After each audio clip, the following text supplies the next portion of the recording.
कोटिपतिकैरपि धनैः महादेवं देव सती नामचरण। ओम समात्मिकायै नमः। ओम बन्धूककुसुमप्रख्यायै नमः। ओम बालायै नमः। ओम लीलाविनोदिन्यै नमः। ओम सुमङ्गल्यै नमः। ओम सुखकर्यै नमः। हरे पत्नीं पद्मं हरसहचरीं अत्रितनयां तुरीयाकापित्वं दुरधिगमनिस्सीममहिमा महामाया विश्वं भ्रमयसि परब्रह्म। ओम सुवासिनचरणप्रीतायै नमः। ओम शोभनायै नमः। ओम शुद्धमानसायै नमः।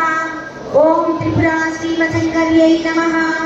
ओम ज्ञानमुद्रायै नमः। ओम ज्ञानगम्यायै नमः।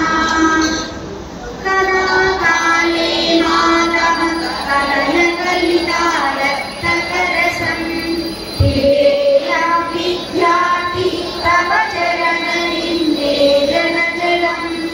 प्रकृत्या मूकानामपि च कविता।